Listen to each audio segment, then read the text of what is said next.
Hello friends, मैं ज्योति चौधरी आप सभी का फिर से बहुत बहुत स्वागत करती हूँ अपनी ल्यूसेंट जीके की इस जबरदस्त सीरीज में। और आज इस सीरीज का है हमारा लेक्चर नंबर 18। तो जैसा कि आप सभी को पता है, हम ल्यूसेंट जीके की बुक का वर्ड टू वर्ड डिस्कशन कर रहे हैं अपनी इस बुक में। और पिछली वीडियोज में हमने डाइजेस्टिव सिस्टम तक का पार्ट जो है वो कवर कर लिया था। और आज हम कवर करने वाले हैं सर्कुलेटरी सिस्टम को।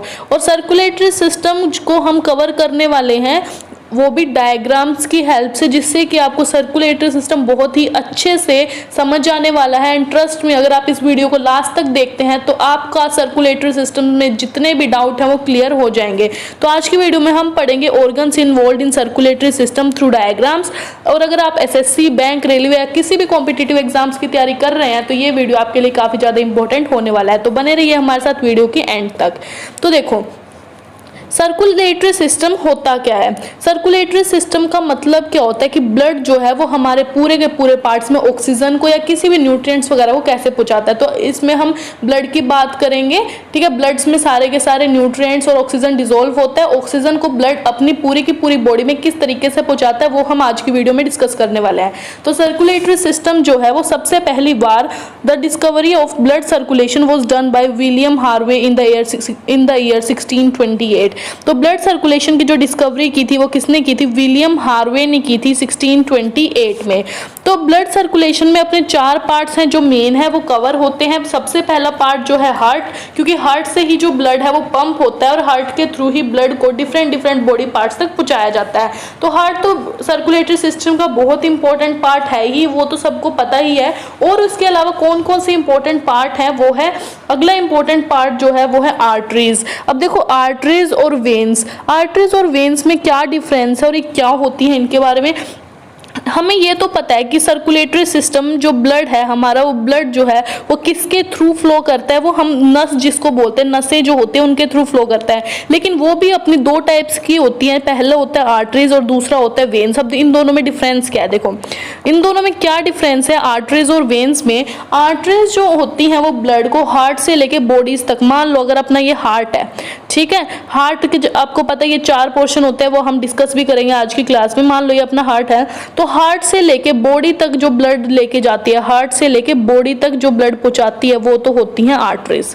वो तो होती हैं आर्टरीज। और जो बॉडी से हार्ट तक ब्लड को लेके आती है, बॉडी से हार्ट तक लेके जो ब्लड को आती है वो होती हैं वेन्स। तो इनके बीच में आपको डिफरेंस तो क्लियर हो ही गया होगा। हार्ट से लेके बॉडी तक जो लेके जाए वो होती हैं आर्टरीज, और बॉडी से लेके जो हार्ट तक अपने ब्लड को लेके जाती है वो होती है वेन्स, ठीक है। तो 4 जो पार्ट हैं वो हमारे क्लियर हो चुके हैं। हार्ट एक पार्ट होता है अपना सर्कुलेटरी सिस्टम का इंपॉर्टेंट, आर्टरीज होती हैं, वेन्स होती हैं और होता है ब्लड, ठीक है। 4 पार्ट्स हैं जो अपने सर्कुलेटरी सिस्टम में इंपॉर्टेंट होते हैं।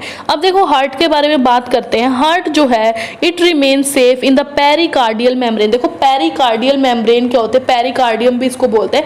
ये एक बैग कह सकते हैं आप इसको, एक बैग बोल सकते हो, ठीक है, बैग बोल सकते हो इसको, या फिर एक सैक बोल सकते हो इसको, एक सैक भी कह सकते हो आप। ये क्या करता है, ये अपने अंदर हार्ट को संभाल के रखता है। ये क्या करता है, हार्ट को अपने अंदर, मान लो ये अपना हार्ट है तो ये पेरिकार्डियम जो मेम्ब्रेन है ये अपने अंदर हार्ट को संभाल के रखती है।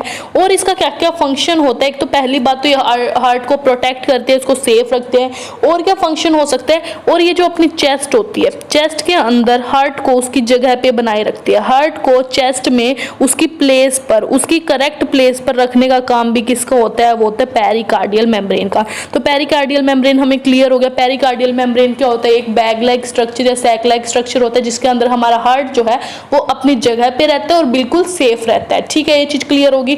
अब बात करें हार्ट के वेट की, तो जो हमारा हार्ट है उसका जो वेट है वो अप्रोक्सीमेटली 300 ग्राम्स के आसपास है। तो अप्रोक्सीमेटली जो हार्ट का वेट है वो अपना है 300 ग्राम्स। और देखो heart of the human is made up of 4 chambers. देखो हार्ट जो है वो ह्यूमन का, उसमें कितने चैम्बर्स होते हैं, 4 चैम्बर्स। 4 चैम्बर्स का मतलब 4 हिस्से होते हैं हमारे ब्लड के।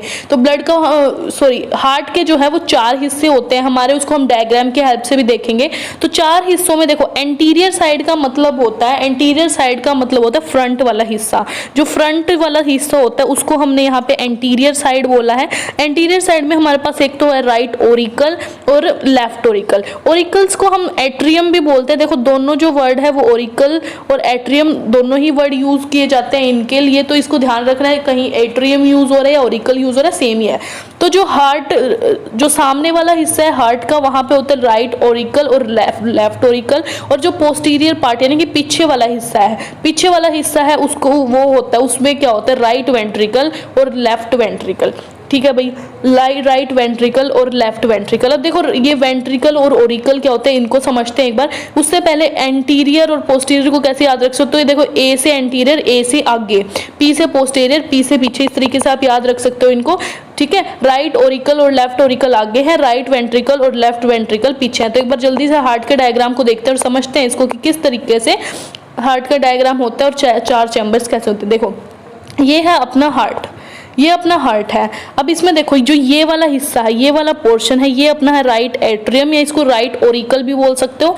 ये वाला जो हिस्सा है ये इसके नीचे, देखो जो ओरिकल वाला पोर्शन होते हैं, ओरिकल जो है वो ऊपर वाले पोर्शन होते हैं हार्ट के, जो नीचे वाले पोर्शन होते हैं हार्ट के वो होते हैं वेंट्रिकल्स। ऊपर वाले ओरिकल या एट्रियम बोल सकते हो, नीचे वाले वेंट्रिकल्स होते हैं। तो ये है राइट एट्रियम और ये है राइट वेंट्रिकल। ठीक है, ये वाला हिस्सा है अपना लेफ्ट एट्रियम और ये वाला हिस्सा है अपना लेफ्ट वेंट्रिकल। ये चीज आपको क्लियर हो गई। चार पार्ट्स होते हैं अपने ब्लड के, ऊपर वाले पार्ट्स जो होते हैं उनको एट्रियम या ओरिकल बोलते हैं, नीचे वाले जो हार्ट के पार्ट होते हैं उनको बोलते हैं वेंट्रिकल। ये वाला हिस्सा राइट ओरिकल, ये राइट एट्रियम है, ये अपना राइट वेंट्रिकल है, ये अपना लेफ्ट एट्रियम है और ये है अपना लेफ्ट वेंट्रिकल। तो ये हार्ट का डायग्राम से आप क्लियर समझ सकते हो कि हार्ट जो है वो अपना किस तरीके का होता है। उसके बाद अगर देखें तो उसके बाद हार्ट में और क्या क्या चीजें होती हैं उनको भी एक बार जरा सा जल्दी से देख लेते हैं।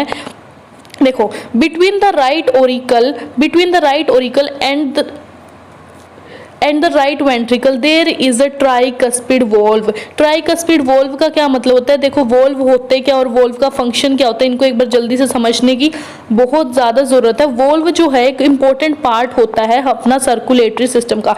वोल्व का मतलब क्या होता है, मान लो अपनी कोई भी कहीं से भी अपना ब्लड जो है वो फ्लो कर रहा है, मान लो इधर साइड ब्लड ने जाना है, ये जो समझाने के लिए है। तो ब्लड जो है इधर साइड जा रहा है, अगर वो क्या पता वो पीछे भी तो फ्लो कर सकता है, भाई वापस भी तो आ सकता है। तो ब्लड को वापस ना आने दिया जाए तो बीच में वोल्व्स लगाए जाते हैं। वोल्व का क्या काम होता है, to prevent the back flow of the blood, यानी कि इनका काम क्या होता है, ये ब्लड को पिछली तरफ नहीं आने देते, जहां उनको जाना है सिर्फ उसी डायरेक्शन में जाने देते हैं, दूसरी डायरेक्शन में आने से रोकने का काम किसका होता है, वोल्व का होता है। अब देखो अब ट्राइकस्पिड वोल्व कहाँ पे लगाया गया है, राइट ओरिकल और राइट वेंट्रिकल के बीच में ट्राइकस्पिड वोल्व लगाया गया है। तो एक बार हार्ट के डायग्राम पे फिर से चलते हैं और इसको देखते हैं। देखो ये वाला जो है, ये जो हिस्सा है, ये जो आपको मसल्स दिख रही हैं यहाँ पे, ये जो है ये आपका क्या है, ये है ट्राइकस्पिड वोल्व। किस किस के बीच में है, ये देखो राइट एट्रियम और राइट वेंट्रिकल के बीच में ट्राइकस्पिड वोल्व को लगाया गया है। ठीक है, एक चीज क्लियर हो गई आपको। उसके बाद आता है, उसके बाद है अगला अपना लेफ्ट ओरिकल और लेफ्ट वेंट्रिकल के बीच में है बाइकस्पिड वोल्व। ठीक है, ऐसे ही जैसे ट्राइकस्पिड वोल्व राइट ओरिकल और राइट वेंट्रिकल के बीच में था, ऐसे ही लेफ्ट ओरिकल और लेफ्ट वेंट्रिकल के बीच में कौन है, बाइकस्पिड वोल्व है। ठीक है, क्लियर है ये चीज। उसके बाद देखो मैंने आपको बताया जो ब्लड वेसल कैरी कर रही है ब्लड को from the body towards the heart, जो बॉडी से लेके हार्ट तक जा रही है वो होती है वेन्स। ब्लड को जो बॉडी से हार्ट तक लेके जा रही है वेन्स हैं, और जो हार्ट से बॉडी में लेके जा रही है वो कौन सी होती है, आर्टरीज। अब देखो इनमें एक और चीज ध्यान रखने की है, बॉडी जो है देखो हार्ट के पास अपना होता है ऑक्सीजन वाला ब्लड। ठीक है, हार्ट के पास तो कौन सा ब्लड है जिसमें ऑक्सीजन है, ऑक्सीजन वाला ब्लड है। लेकिन जब बॉडी के पास वो ब्लड चला जाता है तो बॉडी तो वो ऑक्सीजन को यूज कर लेती है ना, बॉडी के जो पार्ट्स हैं वो तो उस ऑक्सीजन को यूज कर लेते हैं। तो यूज होने के बाद जो फिर वापस जो हार्ट के पास जो ब्लड आता है वो होता है बिना ऑक्सीजन वाला ब्लड। तो जो आर्टरीज होते हैं वो हार्ट से बॉडी तक लेके जाती है ना ब्लड को, तो वो कैसा ब्लड लेके जाती है, ऑक्सीजन वाला ब्लड जो है वो हार्ट से लेके बॉडी तक लेके जाती है आर्टरीज। और जो वेन्स होते हैं वो बिना ऑक्सीजन वाला ब्लड बॉडी से लेके हार्ट तक लेके जाती हैं वेन्स। ठीक है, इस चीज का ध्यान रखना है। अब मैं देखो in vein there is impure blood. Impure blood यानी कि मतलब जिसमें ऑक्सीजन नहीं होती, कौन होता है, कार्बन डाइऑक्साइड होती है। ठीक है, उसका एक्सेप्शन क्या है, पल्मोनरी वेन। एक पल्मोनरी वेन एक ऐसी अलग, मतलब इसमें डिफरेंस क्या है, पल्मोनरी वेन जो है उल्टी है, ये उल्टा काम कर रही है पल्मोनरी वेन। ये क्या कर रही है, सारी की सारी तो जो है वो कैसा ब्लड कैरी करते हैं, सारी की सारी जो वेन्स है वो तो इम्प्योर ब्लड कैरी करते हैं, कार्बन डाइऑक्साइड वाला और बिना ऑक्सीजन वाला। लेकिन जो पल्मोनरी वेन है वो हमेशा प्योर ब्लड कैरी करते हैं, यानी कि ऑक्सीजन वाला ब्लड जो है वो कौन कैरी करते हैं, पल्मोनरी वेन। यानी कि पल्मोनरी वेन जो है वो उल्टा काम करे दूसरी वेन से, ठीक है। ऐसे ही तो पल्मोनरी वेन कहाँ से कहाँ ब्लड लेके जाते हैं, पल्मोनरी वेन कैरी करते हैं ब्लड को लंग से लेके लेफ्ट ओरिकल में। इसको हम सर्कुलेशन ऑफ ब्लड में ध्यान से पढ़ेंगे, कौन सी वेन कहाँ से कैसे लेके जा रही है ब्लड को। तो ये बस आपको यहाँ पे इतना याद रखने की जरूरत है, पल्मोनरी वेन जो है एक्सेप्शन है, वो प्योर ब्लड कैरी करती है। ऐसे आर्टरीज की अगर बात करें तो main blood vessel carrying the blood from the heart towards the body is called aorta. देखो एओर्टा क्या है, एक ऐसी सबसे बड़ी जो मतलब ये एक ऐसी वेसल है, ब्लड वेसल, जो ब्लड को हार्ट से लेके सारी की सारी बॉडी पार्ट्स तक लेके जा रही है, ठीक है, वो है एओर्टा। ये लार्जेस्ट आर्टरी है ह्यूमंस में। देखो आर्टरीज मैंने बताया था आपको, ब्लड कहाँ से कहाँ लेके जाती है, हार्ट से बॉडी में। हार्ट से बॉडी में जो ब्लड लेके जाने का काम होता है वो आर्टरीज का होता है। तो हार्ट से लेके बॉडी में कौन लेके जा रही है, एओर्टा लेके जा रही है। एओर्टा किसका नाम है, एक आर्टरी का नाम है, और ये सबसे बड़ी आर्टरी जो कि ह्यूमंस में पाई जाती है, ठीक है। इसके अलावा बात करें अगर, सारी की सारी आर्टरीज में प्योर ब्लड होता है, यानी कि ऑक्सीजनेटेड ब्लड कह सकते हो या ऑक्सीजन वाला ब्लड। ऐसे अगर डीऑक्सीजनेटेड ब्लड अगर कहीं पे लिखा है, इसका मतलब उसमें ऑक्सीजन नहीं है, ऑक्सीजनेटेड ब्लड लिखा है तो उसमें ऑक्सीजन है। तो आर्टरीज में ऑक्सीजन वाला ब्लड होता है, लेकिन इसकी भी एक एक्सेप्शन है, पल्मोनरी आर्टरी। तो पल्मोनरी जो है वो एक्सेप्शन है। पल्मोनरी वेन क्या कर रही थी, वो प्योर ब्लड लेके जा रही थी, लेकिन वेन्स तो इम्प्योर लेके जाती हैं, ठीक है, इसलिए एक्सेप्शन होगी। और आर्टरीज जो है वो प्योर ब्लड लेके जाती है, लेकिन पल्मोनरी आर्टरी उल्टा काम कर रही है, कैसा ब्लड लेके जाती है, इम्प्योर ब्लड लेके जाती है, ठीक है, ये भी एक्सेप्शन है। तो pulmonary artery carry the blood from right ventricle to lungs. तो ये कैसा ब्लड कैरी करती है, ये कैसा ब्लड कैरी करते हैं, ये कैरी करते हैं इम्प्योर ब्लड। कहाँ से कहाँ लेके जाते हैं, राइट वेंट्रिकल से लंग्स में। ये तो हम सर्कुलेशन ऑफ ब्लड में पढ़ेंगे ही। उसके बाद देखो, in the right part of the heart there remains impure blood. जो राइट वाला पोर्शन है हार्ट का, यानी कि इधर वाला जो पोर्शन है, मान लो ये अपना हार्ट है, तो इसका जो इधर वाला पोर्शन है, इधर वाला जो पोर्शन होगा हार्ट का, उसमें होता है इम्प्योर ब्लड, यानी कि कार्बन डाइऑक्साइड वाला ब्लड या फिर बिना ऑक्सीजन वाला ब्लड, ठीक है। और जो लेफ्ट पार्ट यानी कि ये वाला हिस्सा होता है, इसमें होता है ऑक्सीजन मिक्स्ड ब्लड, यानी कि प्योर ब्लड, ठीक है, ये चीज ध्यान रखनी है। उसके बाद कुछ ऐसी भी आर्टरीज होते हैं जो हार्ट से ही ब्लड कहाँ पहुँचाती है, हार्ट की मसल्स तक। क्योंकि देखो हार्ट की मसल्स को भी ज़रूरत होती है ब्लड की, हार्ट की मसल्स को भी तो ऑक्सीजन और ब्लड की ज़रूरत है। तो कुछ ऐसी भी आर्टरी हैं जो हार्ट की मसल्स तक ही ब्लड को लेके जाती है, उन आर्टरीज को बोला जाता है coronary arteries. The arteries carrying blood to the muscles of the heart, जो हार्ट की मसल्स तक ब्लड को लेके जाते हैं उनको बोलते हैं कोरोनरी आर्टरीज। अगर इन आर्टरीज में कोई भी दिक्कत आ जाए, कोई भी हिंड्रेंस आ जाए ब्लड को, मतलब हार्ट की मसल्स तक अगर ब्लड को पहुंचाने में कोई भी दिक्कत आ जाती है, तो उसकी वजह से हमें क्या हो सकता है, हार्ट अटैक हो सकता है। तो यहाँ पे एसएससी में प्रीवियस ईयर में क्वेश्चन पूछा गया है, व्हाट कॉजेज हार्ट अटैक, मतलब हार्ट अटैक किस वजह से आता है। तो ऑप्शन, इसका करेक्ट ऑप्शन क्या था, इसका करेक्ट ऑप्शन था अगर ब्लड की कमी हार्ट को हो जाए, यानी कि हार्ट तो दूसरे बॉडी पार्ट्स को ब्लड पहुंचाता है, लेकिन अगर ब्लड की कमी हार्ट को ही हो जाए, हार्ट दूसरे बॉडी पार्ट्स को तो ब्लड पहुंचाता है, लेकिन हार्ट की मसल्स तक ही ब्लड ना पहुंचे, जिसकी वजह से वो बीट ना कर पाए, हार्ट बीट करता है ना अपना, बीट ना कर पाए, उसकी वजह से हमें हार्ट अटैक होता है। ब्लड की कमी अगर हार्ट को हो जाए, हार्ट के मसल्स तक ब्लड नहीं पहुंच पा रहा, उसकी वजह से हार्ट अटैक होते हैं। प्रीवियस ईयर में एसएससी में पूछा गया क्वेश्चन है, ठीक है। तो इसके बाद देखो सर्कुलेशन ऑफ ब्लड को जल्दी से देखेंगे, वो भी काफ़ी ज़्यादा इंपॉर्टेंट है और उसको सीखने में मतलब बच्चों को बहुत टाइम लग जाता है, लेकिन मैं आपको बहुत ही इजी लैंग्वेज में समझाने वाली हूँ। देखो सर्कुलेशन ऑफ ब्लड का क्या मतलब, members have double circulation. Double circulation का मतलब होता है पूरा का पूरा जब सर्कुलेशन होता है ब्लड का हमारी बॉडी में, सारे के सारे बॉडी पार्ट्स तक जब ब्लड जाता है, तो हमारा जो ब्लड है वो हार्ट में 2 बार जाता है, 2 बार हार्ट में ब्लड जाता है। सर्कुलेशन ऑफ ब्लड जब होता है, यानी कि एक साइकिल में एक बार पूरी बॉडी तक हार्ट को, मतलब पूरी बॉडी में ब्लड को पहुंचाने के लिए ब्लड को हार्ट से 2 बार गुजरना पड़ता है, इसलिए उसको बोलते हैं डबल सर्कुलेशन, ठीक है। इसको पढ़ेंगे बाद में, क्योंकि अगर आप थ्योरी पढ़ोगे तो आपको बिल्कुल नहीं समझ आएगा, कंफ्यूज हो जाओगे। पढ़ेंगे बाद में, पहले समझेंगे हम डायग्राम की हेल्प से, उसके बाद पढ़ेंगे तो बहुत इजीली समझ आ सकता है। तो पहले डायग्राम की हेल्प से मैं समझाती हूँ आपको, उसके बाद हम थ्योरी पढ़ेंगे। उम्मीद है आपको आज का वीडियो पसंद आ रहा होगा। अगर वीडियो पसंद आ रहा है और समझ आ रहा है तो वीडियो को लाइक कर देना, ठीक है। अगर अभी तक पिछली वीडियो नहीं देखी है तो ये डिस्क्रिप्शन में लिंक मिल जाएगा, वहां से आप प्लेलिस्ट को चेक कर सकते हो, सारी की सारी वीडियोस वहां पे मिल जाएंगी। देखो जल्दी से सर्कुलेशन ऑफ ब्लड को देखते हैं। देखो इसमें डायग्राम में अच्छे से समझने की कोशिश करो। ये तो अपना है हार्ट, ये अपना हार्ट है बीच में, जो ये वाला हिस्सा है ये तो अपना हार्ट है, और जो ये है अपने लंग्स, ठीक है, ये अपने लंग्स हैं। अब देखो यहाँ से ध्यान से समझो, ये वाला पोर्शन जो है, ये वाला पोर्शन अपना राइट पोर्शन है। देखो ब्लू का मतलब, मैंने ये वाली फिगर इसलिए लिया, इसमें बहुत इजीली समझाया गया। ब्लू का मतलब क्या है? ब्लू का मतलब है जहाँ पे ऑक्सीजन नहीं है। ब्लू का मतलब जहाँ पे ऑक्सीजन नहीं है, और ये किसको डिनोट करते हैं? ये डिनोट करते हैं वेन्स को, ठीक है, वेन्स को डिनोट करते हैं। ब्लू पोर्शन वहां पे है जहां पे ऑक्सीजन की कमी है, रेड पोर्शन वहां पे है जहां पे ऑक्सीजन अच्छे अमाउंट में मिलते हैं, और आर्टरीज को भी डिनोट कर रहा है ये, ठीक है, आर्टरीज को भी डिनोट कर रहा है रेड वाला पोर्शन। अच्छा, आप कई बार अपने हाथ वगैरह को देखते हो, बाजू वगैरह को देखते हो, तो हमें नसें दिख रही होती है, वो नसें ना ज्यादातर ब्लू कलर की दिखती है, हमें रेड कलर की कोई नसें नहीं दिखती। तो वो जो आपको दिखती है वो वेन्स होती है।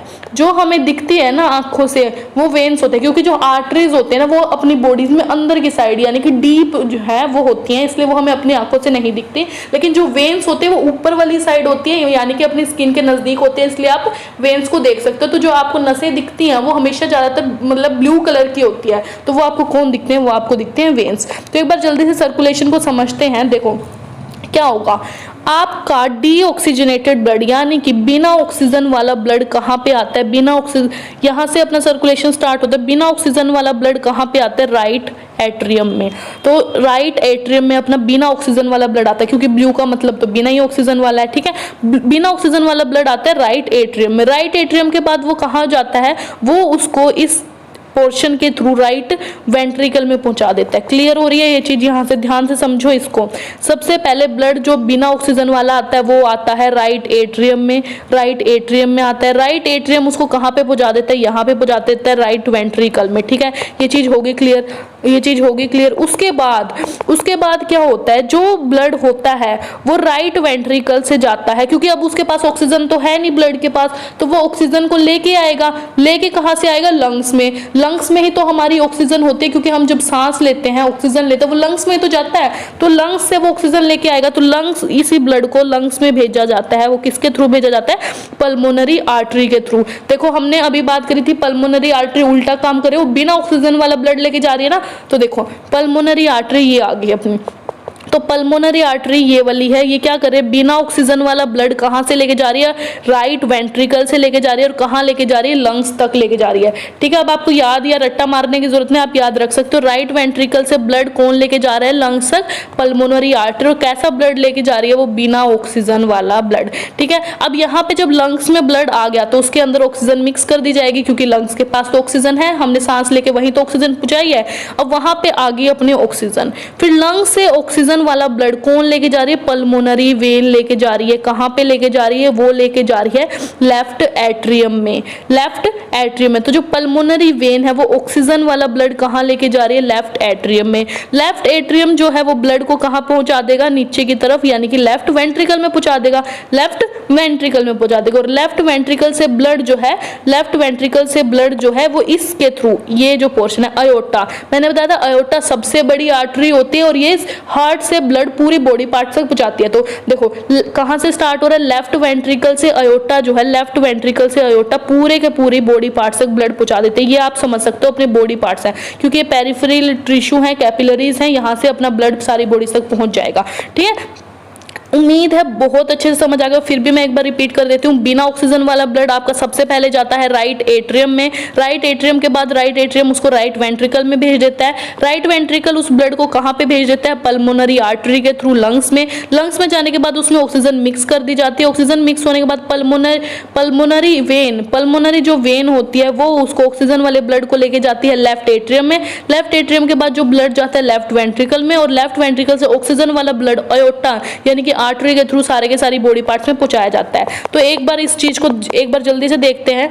देखो बॉडी पार्ट्स तक जाने से पहले ब्लड कितनी बार हार्ट में आया। शुरू में तो यहाँ पे आया था हार्ट में ब्लड जब बिना ऑक्सीजन वाला था, फिर यहाँ से घूम के फिर एक बार आया जब ऑक्सीजन वाला था, फिर हार्ट के एक बार जब आया जब बिना ऑक्सीजन वाला था, एक बार जब आया जब ऑक्सीजन वाला था। 2 बार मतलब बॉडी पार्ट्स तक पहुंचने से पहले 2 बार जो ब्लड है हार्ट में आ रहा है। इसलिए जो ह्यूमन का जो सिस्टम है, मैमल्स का जो सिस्टम है, उसको डबल सर्कुलेशन बोला जाता है, क्योंकि बॉडी पार्ट्स तक पहुंचने से पहले जो हार्ट है वो 2 बार जो ब्लड है वो 2 बार हार्ट तक आ रहा है। इसलिए जो ह्यूमन का सर्कुलेशन है उसको डबल सर्कुलेशन बोला जाता है। तो क्लियर है इसकी डायग्राम के, आप स्क्रीनशॉट ले सकते हो ताकि और इजीली समझ आए। अगर आप थ्योरी से बिल्कुल डायरेक्ट पढ़ने की कोशिश करोगे कभी भी आपको समझ नहीं आने वाला, कभी भी समझ नहीं आने वाला। आप कोशिश करो फ्लो चार्ट्स के थ्रू, जैसा कि मैंने पिछली वीडियोस में आपको कोशिश करी है फ्लो चार्ट्स के थ्रू समझाने की, या फिर खुद के नोट्स बना सकते हो सिंपल नोट्स, या फिर आप डायग्राम के थ्रू समझने की कोशिश करो। मैं तो कोशिश करती हूँ बहुत ही ईजी लैंग्वेज में आपको समझाने की,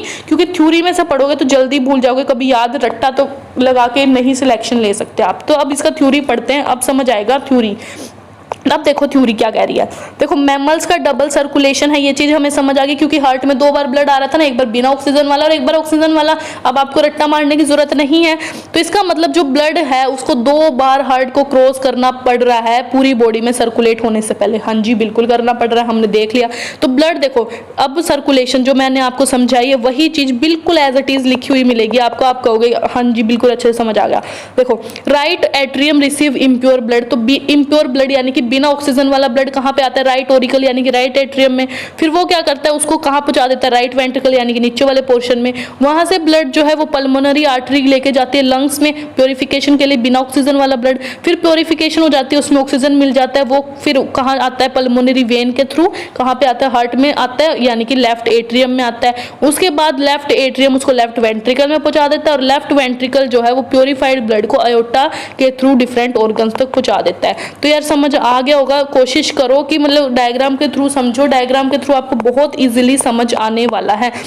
एक चीज और आपको ध्यान रखने की है, जब भी ब्लड कहीं से आ रहा है ना, बॉडी पार्ट से जब भी आपका ब्लड आ रहा है तो वो हमेशा भाई ऊपर वाले पोर्शन में ही आता है। ठीक है, ऊपर वाले पोर्शन का मतलब जो है वो क्या है कि यानी कि देखो जब इम्प्योर ब्लड आ रहा था वो भी एट्रियम में ही आता है, वेंट्रिकल में तो बाद में भेजा जाता है। ऐसे जब लंग से जो ब्लड आया था, लंग से जब ब्लड आया था तब भी एट्रियम में ही आया था, वेंट्रिकल में बाद में भेजा गया। तो आपको इतनी चीज याद रखनी, जब इम्प्योर ब्लड आया वो किस में आया, वो राइट एट्रियम में आया, और जब प्योर ब्लड आया वो किस में आया, लेफ्ट एट्रियम में। तो एट्रियम में ब्लड आता है यानी कि ऊपर वाले पोर्शन में, और जो ऊपर वाला पोर्शन है फिर उसको नीचे वाले पोर्शन में भेज देता है, और नीचे वाला पोर्शन जो है वो क्या करता है, वो ब्लड को बॉडी पार्ट्स तक भेजता है। देखो ब्लड यहाँ पे आया था लेकिन भेजा नीचे वाले पोर्शन ने ना, नीचे वाले पोर्शन ने, इस वाले पोर्शन ने भेजा लंग्स तक। तो यानी कि वेंट्रिकल जो है वो भेजते हैं ऊपर तक। ठीक है, ऐसे यहाँ पे हुआ, ऐसे यहाँ पे हुआ। यहाँ पे देखो कि इस वाले में भी क्या हुआ, यहाँ से ब्लड आया तो एट्रियम में, लेकिन पूरी बॉडी पार्ट्स तक किसने पहुंचाया, वेंट्रिकल ने। तो कई बार ना क्वेश्चन मतलब इस तरीके का, मतलब ना जो अपना नीचे वाले पोर्शन होते हैं ना, जो इनकी वाल्स होती है यानी कि जो इनकी दीवारें होती हैं, इनकी मसल्स जो होती है नीचे वाले पोर्शन यानी कि वेंट्रिकल्स की, वो थिक होती है यानी कि मोटी होती हैं।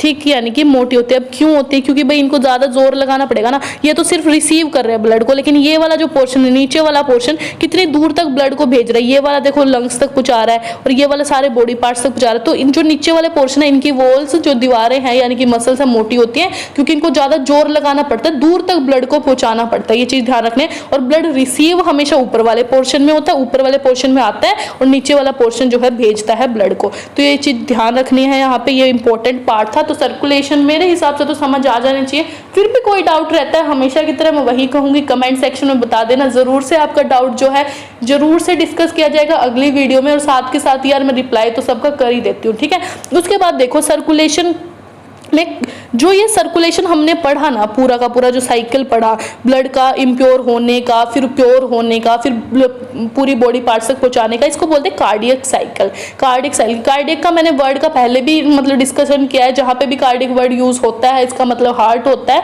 तो कार्डियक साइकिल इसको बोलते हैं। उसके बाद देखो कार्डियक साइकिल होता क्या है, रिदमिक सिस्टोल, सिस्टोल का मतलब होता है कॉन्ट्रैक्शन यानी कि सिकुड़ जाना, एंड डायस्टोल, डायस्टोल का मतलब होता है रिलैक्सेशन यानी कि खुल जाना। ठीक है, हार्ट जो है अपना एक बार छोटा होता है, एक बार बड़ा होता है, छोटा होता है, बड़ा होता है, ये अपना कॉन्ट्रैक्शन रिलैक्सेशन की प्रोसेस जो होती है ठीक है, वो क्या कॉन्स्टिट्यूट करते हैं, वो एक कार्डियक साइकिल को कॉन्स्टिट्यूट करती है। उसके बाद देखो, उसके बाद है हार्ट बीट। हार्ट बीट क्या होता है, हार्ट जो है हमेशा हमारा रिदमिकली यानी कि थ्रू आउट द लाइफ जो है हार्ट हमारा कॉन्ट्रैक्ट और रिलैक्स करता रहता है, जिसको हम हार्ट बीट भी बोलते हैं। हार्ट बीट भी जिसको बोलते हैं, क्योंकि हमारा हार्ट छोटा बड़ा बेचारा पूरी उम्र तक ऐसे ही कॉन्ट्रैक्ट रिलैक्स रिदमिकली ऐसे ही मूव करता रहता है, इसको हार्ट बीट बोलते हैं। और there is a node from which contraction of heart originated. Contraction of heart यानी कि हार्ट जो है वो छोटा किसकी वजह से होता है, वो होता है एसए नोड की वजह से। ये चीज आपको ध्यान रखनी है, एसए नोड की वजह से जो हार्ट है अपना कॉन्ट्रैक्ट यानी कि सिकुड़ता है, ये चीज भी आपको ध्यान रखनी है। तो यार आज के लिए इतना ही करेंगे। अगला इसका थोड़ा सा पोर्शन जो इसका बचा है सर्कुलेटरी सिस्टम का, वो हम कल की वीडियो में या फिर नेक्स्ट वीडियो में करेंगे अपनी में। तो इस चीज को ध्यान रखना है भाई, कोशिश करो फ्लो चार्ट्स और डायग्राम्स के थ्रू पढ़ने की। बाकी मैं तो आपको पूरा सिलेबस कराने ही वाली हूँ। जो भी आपको टॉपिक मुश्किल लग रहा है या जो आप चाहते हो कराएं, मैं कराऊं, या फिर कोई भी प्रॉब्लम आ रही है कमेंट सेक्शन में आप बता सकते हो। बस आपको करना क्या, वीडियो को लाइक करके यार कमेंट जरूर करना है कि वीडियो पसंद आई है आपको, या क्या नहीं समझ आया और क्या अच्छा लगा वीडियो में, यार वो भी बता देना। क्योंकि यार मेरे को पता तो लगना चाहिए आपको वीडियो अच्छी लग रही है, बेकार लगी, समझ आ रहा है, नहीं आ रहा, क्योंकि उससे यार मेरा भी मन करता है वीडियो बनाने का। तो कोशिश करो कि आप वीडियो में कमेंट करो, वीडियो पे लाइक करो, और कोशिश करो फ्रेंड्स के साथ भी शेयर करने की, ताकि यार उनका भी कुछ फायदा हो सके। तो मिलते हैं नेक्स्ट वीडियो में नेक्स्ट टॉपिक के साथ, तब तक के लिए टेक केयर।